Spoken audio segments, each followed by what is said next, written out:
It's quiet. Too quiet. Want me to fart? No, don't do that. Well, it'll take away the quietness. There'll be some sound. That's not a mouth sound that bothers me. Unless if you had... How about this? No, I like that sound.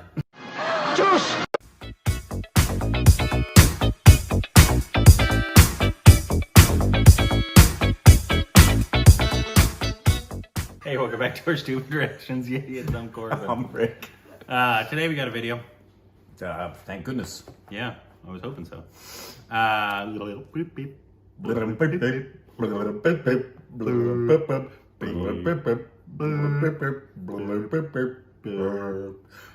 Join us. This is a video called "Who Are the TAMILS?" It's a Who are the Tamils? Yeah, it's an educational video. It's basically the history of Tamil Great. and the Tamil Nadu people. Freaking awesome. It's 20-something minutes, so strap in here. Strap in. But it's by the same channel that we've seen a lot of. It does like the cartoons of the history. So it's. I remember the last one of those. Yeah. We loved. Yeah, and I think we've done like the India one, but this is specifically Awesome. Did a specific "Who Are the Tamil people?" that I think came out in June of this year. Does Ranveer in it? I hope so, because that's all we That's care about. all that matters because of his connection to the Tamilians. Just kidding, guys. Just kidding. Come on. Come on. This video is sponsored by CuriosityStream. Get access to Nebula, a video streaming service made by They did your not favorite sponsor this educational video. creators when you sign up No. for CuriosityStream. Thanks a lot, using the Nebula link. Stream. Yeah, really. This is South India, home to the Yeah. biodiversity hotspots, the Western and Eastern Ghats, the Bengal tiger, the Nilgiri tar, the Indian elephant, and whatever this creature is. It's a Here is frog. also the cradle of Tamil culture.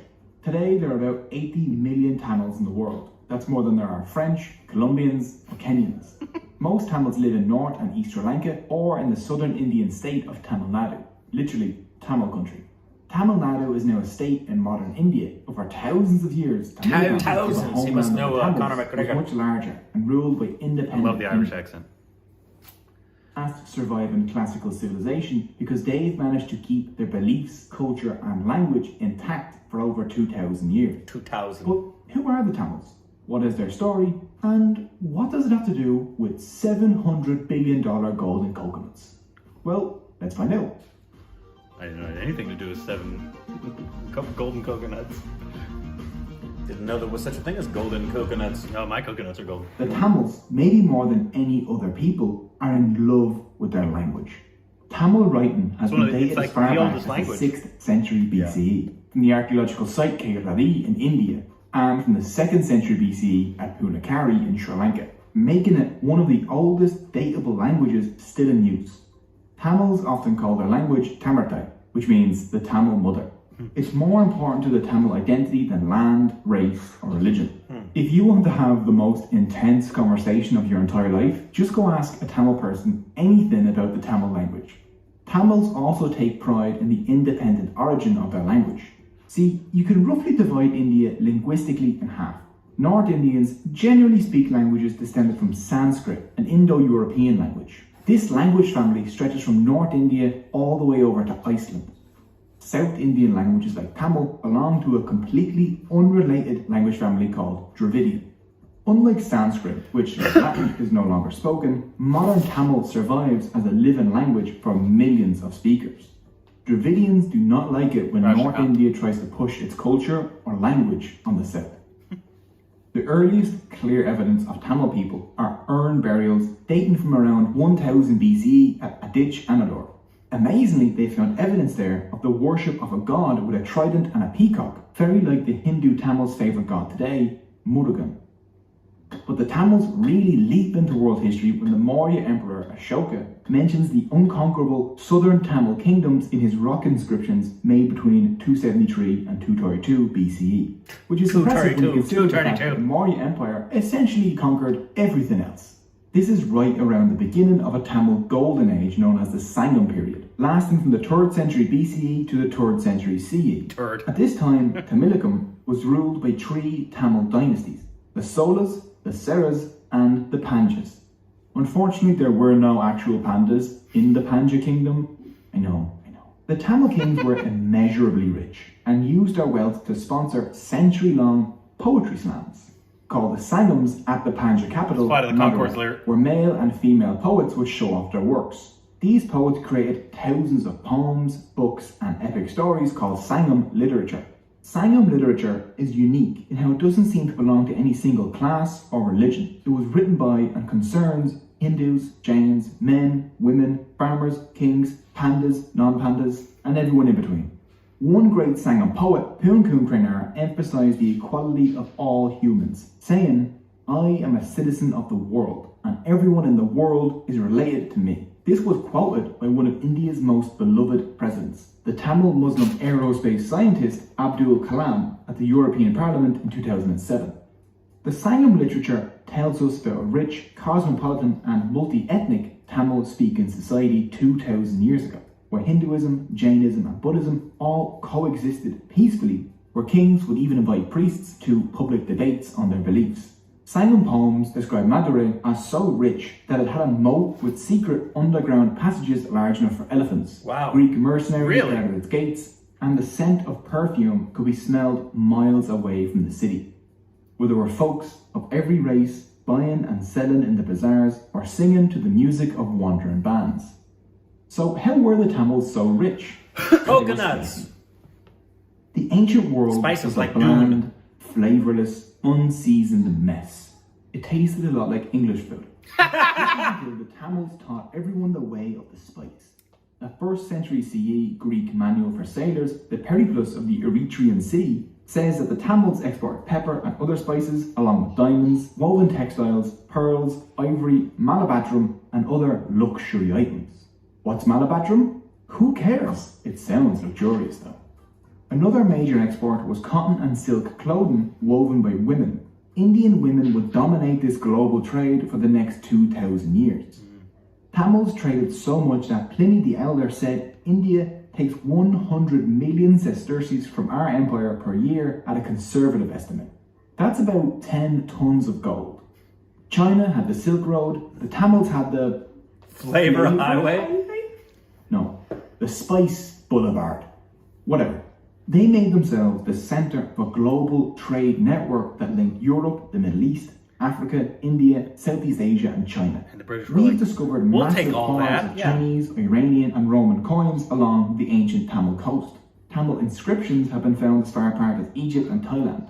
A statue of the Hindu goddess Lakshmi got buried at Pompeii, and Tamil ambassadors met with Augustus Caesar in 20 CE. This trade made Tamil cooking the first international cuisine in the world. Huh. The word orange comes from the Tamil nadan, ginger comes from Tamil inchifer, and rice in loads of European languages comes from the Tamil arisi. Without the Tamils, Didn't know that. Ireland's greatest contribution to world cuisine, the spice bag, would not exist. And honestly, I don't want to live in that kind of world. One Roman cookbook had over 300 recipes using Indian spices, from ostrich curry to tasty peppered brain sausage, or everyone's favourite, another laxative. Link to the cookbook is in the description, in case you need a laxative. Tamils got so rich off of their trade routes that just one temple, the Padmanabhaswamy temple, whose vaults were recently opened, has a treasure worth over $700 billion.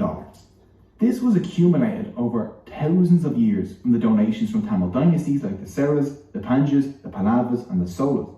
Some of the things in the temple include this golden Mahavishnu statue, tens of thousands of gold coins, a solid gold throne, golden elephants, a 5-meter long diamond necklace, and my personal favourite, a 30-kilogram solid gold coconut. At what point does that stop being a coconut and start being a golden ball? There are still unopened vaults in this temple, so we're still unsure of Get how Geraldo it on works. that. Tamil merchants not the year to open those and vaults. craftspeople worked across Southeast Asia and lived in small communities there. Tamil merchants didn't just trade pepper with Southeast Asia, they traded the spiciest thing of all, ideas. From the 4th century CE on, kingdoms from Thailand to Vietnam to Indonesia were ruled by Hindu kings and wrote using Tamil writing. Modern Khmer, Javanese and Thai scripts all descend from the Tamil Pallava script. The greatest monument to this cultural exchange is the originally Hindu temple of Angkor Wat in Cambodia, the largest religious structure on earth. By the end of the 13th century, we even find the Tamil Hindu temple dedicated to Shiva all the way over in the Chinese port of Qinzhou, where a small Tamil community lived. The wealth and fame of the Tamil lands invited more than just merchants. A small Jewish community could be found in Kochi in the 6th century BCE. More even came as refugees after the destruction of the Second Temple in 70 CE. And according to local tradition, the Jews were followed by St. Thomas, the apostle of Jesus, who landed in India in 52 CE and started converting people to Christianity. From Thomas, India's current Syrian Christian community claims descent. In 629 CE, a mosque was built by Muslim merchants in Muziris, and you can still go visit it today, or a part of it at least, because the Portuguese blew it up in 1504, but it's still cool. You can still see some of it. Okay, so we're going to do a little time jump here. Let's see. Invaded by Buddhist warrior tribes, Jainism and Buddhism take over for a bit, rise of the Pallava dynasty, Hindu revival. Here it is. After the Sangam period, the next great Tamil golden age happened under the Sola dynasty, between the 9th and 13th centuries. Their greatest king, Raja Sola, rose to the throne in 985. I can't believe that's how it's pronounced. Raja Sola. Kingdom into an empire that conquered most of South India, Sri Lanka, and the Maldives. The Sola used their massive navy, the largest in Asia at the time, to control the trade routes between Southeast Asia and China. When the Srivijaya Empire threatened to block Sola access to the Straits of Malacca, the Solas launched massive naval attacks across Indonesia and Malaysia, and even kidnapped the Srivijaya king. And no one ever messed with their trade routes ever again. Along with an army containing 60,000 war elephants, the Sola king's personal guard included the Padimuglir, or women bodyguards trained in Tamil martial arts and weapons. There are also mentions of women working as advisors and ambassadors and using their own money to make large donations. That's an ante you don't want to mess with. Raja Sola poured his enormous wealth into building massive temples in a style called Dravidian architecture. The most well-known of these being the Raja Jeswara temple in Tanjore. This 66-meter tall soaring monument was one of the tallest buildings in the world at the time. Other than other Sola/Dravidian architecture is also breathtaking, like the Iyara temple, the Kanchikonta Solapuram temple, and the Champakarasuvara temple. I want to measure everything by Danny DeVito's now. Also act as banks. These temples received massive donations from the royals, and then they offered loans from those donations to farmers, villagers, and merchants. Sola temples became this weird vehicle for redistributing wealth and reinvesting it in arts and local communities, making everyone richer. It's no wonder why when Marco Polo came here in 1273, he called the Sola lands the richest province on earth. Sola power declined in the 12th and 13th centuries. Buddhism and Islam replaced Hinduism in Southeast Asia, and Tamil lands in Kerala drifted away and developed their own language and culture, which resulted in the modern Malayalam language. Okay, so we're going to need to do another time jump. You have Muslim invasions from the north, rise of the Vijayanagara, who built the world's second largest city, arrival of the Portuguese, destruction of the Vijayanagara by Muslim armies, Tamil lands fracture into small states, and here it is. No, it can't be. Not you again. Happy Harold, 'tis a smashing civilization you've got there. 'Twould be a shame if someone were to plunder it. Tamilakam was split into small competing states in the 17th century, which made it But we don't hurt their feelings in a movie. Yeah, no, we won't say anything bad about them. Why would we? By the end of the 18th century, most of South India was under British rule. The Tamils resisted the British invasion. One example is that of the Queen of Shivaganga, Velu Nachiyar. To protect her kingdom from invasion, she built an army to resist the British imperialists. This army included a regiment of women soldiers. One of them, Kulili, volunteered to destroy a vital British ammunition depot that was located inside the cannons. Kulili and her fellow warriors easily entered the temple as worshippers because the British thought women were harmless. Unable to sneak weapons in, they poured oil over Kulili, who then set herself on fire and leapt into the ammunition depot, blowing it up and securing victory for her queen in the following battles, becoming the first woman martyr in India's long battle for freedom. Despite acts like this, by 1858, the British Crown had seized control of all of India. Famine quickly swept South India between 1876 and 1878, killing 8 million people. With the area devastated by famine, the British could dismantle the over 2,000 year old Exactly, because that's what you should textile do. industry. Rather than help As the hungry, British textile just take their manufacturers stuff. couldn't compete with Tamil textiles, so they destroyed all the Indian looms. Sure. Then they pushed Tamils out of work as craftspeople and onto Makes sense. tea, sugar, coffee, and opium plantations in India, or sent them off across their empire as indentured servants. John Sullivan, a colonial official in southern India, said, under their own dynasties, all the revenue that was collected in the country was spent in the country. Our system acts very much like a sponge, drawing up all the good things from the banks of the Ganges and squeezing them out on the banks of the Thames. India That's would the eventually philosophy win of its independence imperialism. from Britain in 1947. In the first 2 decades of Indian independence, language became a battlefield in India. In 1950, Hindi, the most spoken language in India, was selected as the sole official language of the country, with 1965 picked as the year the changeover from English would happen. Speakers of the Dravidian languages in the south didn't like Hindi because it was Sanskrit. Yeah, there's no official language which anymore. they considered more alien than That's English. what I thought. As 1965 approached, thousands of Tamil student protesters shouted, "Hindi never, English ever," in the streets of Chennai. 4 students set themselves on fire Chennai. as a symbol of non-violent protest. Don't set yourself Dravidian on political fire. parties made it clear that if Hindi became the official language of India, then Tamil Nadu would secede from India. Oh, dang. The protesters won. The Official Languages Act Amendment of 1967 ensured the continued use of English alongside Hindi as the official language of India up until today. Even now in India, Tamil Nadu is famous for its independent streak, love of its culture and language, and for acting as the champion of Dravidian politics against the North. But Tamils don't only live in Tamil Nadu. Just a few kilometres away from there is the island nation known today as Sri Lanka, where Tamils make up 15% of the population. Sri Lanka is home to several ethnic groups. The mostly Buddhist Sinhalese are the majority, and the mostly Hindu Tamils are the second largest group. Both groups have been on the island for over 2,000 years. This island was known as Ceylon when it suffered 3 centuries of colonialism under Portugal, the Netherlands, and then the British Empire took over in 1796. When the British arrived, they were like, how can I make everything worse? Oh, let's introduce inter-ethnic conflict. In the 19th and early 20th centuries, to spur hatred, the British chose Tamils for higher positions than the Sinhalese in the government. Then, in the Sri Lankan highlands, Sinhalese lands were seized by the British and enslaved Tamils from India were settled there as plantation workers.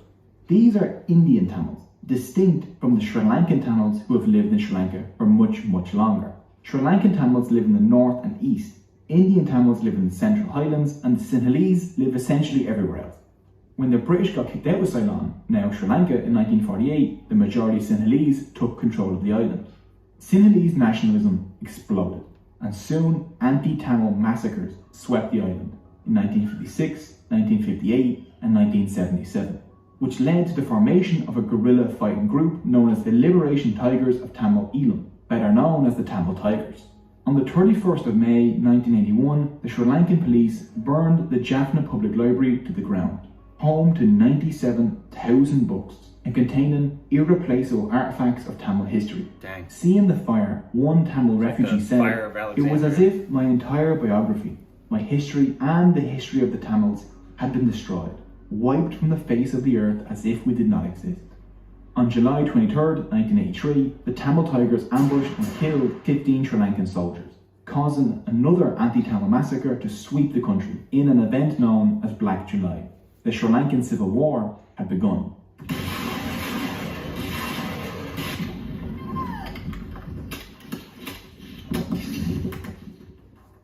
The Tamil Tigers were fighting for an independent Tamil nation in the Tamil parts of the island. As the war dragged on over decades, the Tamils became infamous for inventing the explosive suicide vest and for carrying out a suicide bombing campaign across Sri Lanka. The Sri Lankan army retaliated with brutal attacks against the Tamil Tigers, which mostly resulted in the deaths and displacement of tens of thousands of innocent Tamil civilians. The Sri Lankan state is still undergoing investigations for committing a genocide against the Tamils.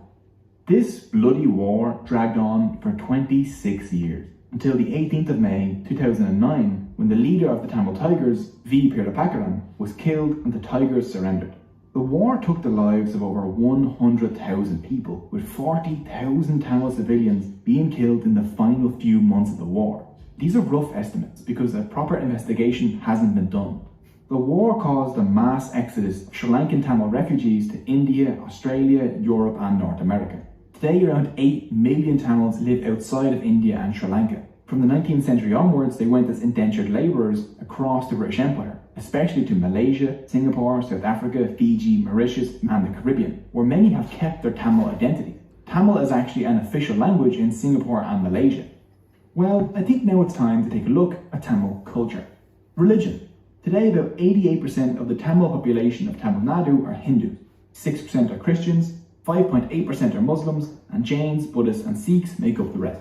The most important Tamil festival is Thai Pongal, a harvest festival dedicated to the Hindu sun god Surya that usually occurs on the 14th of January. This festival is celebrated by all Tamils regardless of religion though. Pongal means to boil or overflow and refers to the traditional dish of new harvest rice boiled in milk with raw sugar.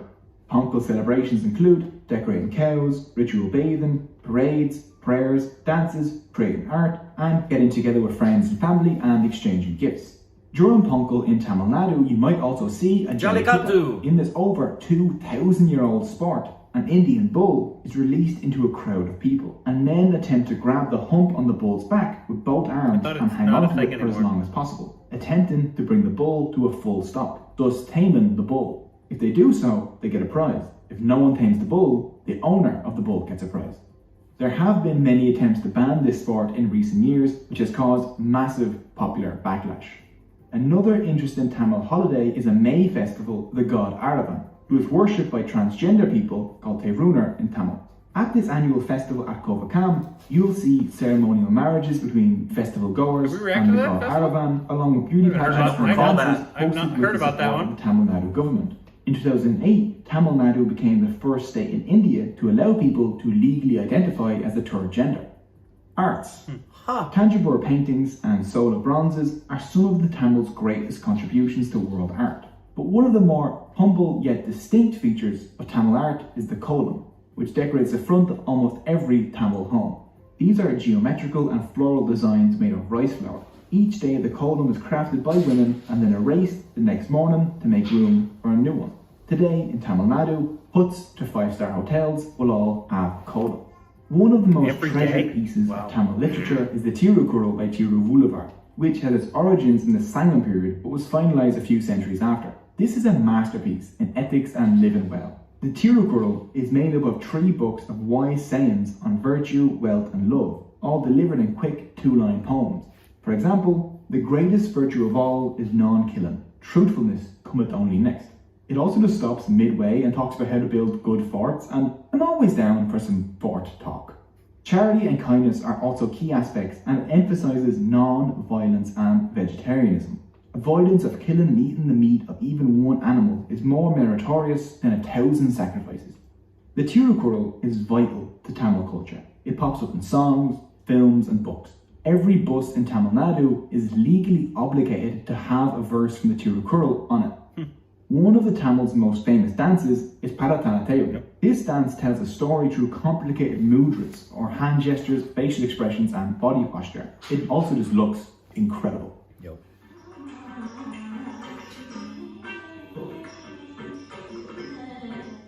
Food. Rice is the staple of the mostly vegetarian Tamil diet. Bananas and plantains, jackfruit, coconut, lentils, tamarind and mango are also commonly used ingredients, along with a huge amount of spices. Traditionally, a Tamil meal is eaten off of a banana leaf. Some favourite Tamil foods include the light and fluffy idli, the fried and spicy vadai, the crispy dosa, and the delicious fried banana bonda. And no Tamil dish is complete without a side of sambar, chutney, or in Sri Lanka, coconut sambal. Tamils also love their coffee. Yes! Filter coffee. Cinema. Tamil people are passionate. Superstar! Based in the Kodobakam neighbourhood in Sinna, the Tamil film industry, or Kollywood, is the second largest film industry in India.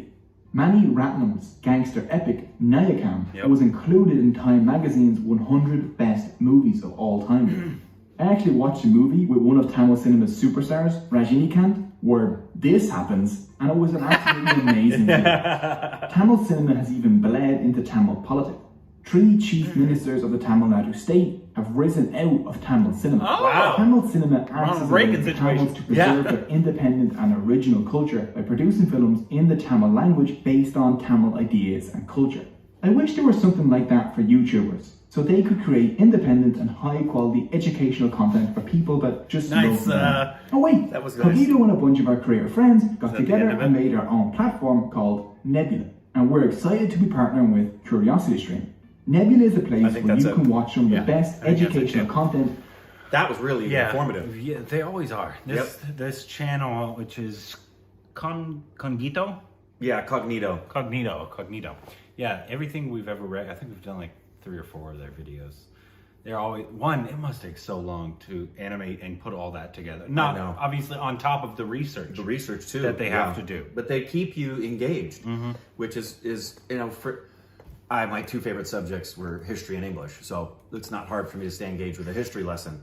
But for other people, you can lose people. Oh, 100%. Fast. 100%. And they do a great job, especially the measuring things in Danny DeVito's. That was pretty funny. That was fantastic. And it makes a lot of humor in there as well. A lot of stuff we did know, so it's great. Obviously, after 3 years, hopefully we would have learned some stuff. Yeah. And I feel like we know a lot more in terms of informational videos. Yes. Like we're like, And we're not constantly going, I didn't know that. Right. We know a lot more. I would hope so. Yeah. After 2 years, and I think wasn't it? I forget his name, but the guy who's I think in British politics that does the reparations. Remember that video? Oh yeah. That guy. Yeah. He I think in that video, or it was a different video, he says that British took one of the richest nations in the world at the time and made it one of the poorest. Correct. Just drained it. And then made sure when they left, it was screwed so that it could never be what it was before they took it. Yep. Yeah. What they did, it'll take centuries probably to get back to where, not that Yeah, it was basically, we're not going to own you anymore. Okay, then we're going to make it impossible for you to be ever remotely close to us. And to their credit, India basically said, doesn't matter. Yeah. We're still going to do what we can do, even though you've irreparably scarred us. The thing in this video that really drove something home for me that I think I have a better understanding of is why, and I understand it, there's pros and cons to it. I understand the pride in your language, and you should be proud of that. I mean, that's something that I think if I knew my language was like possibly the oldest known language on earth, I wouldn't want it perverted, and I wouldn't want another language made the national language of my country when my language is like the oldest and most celebrated.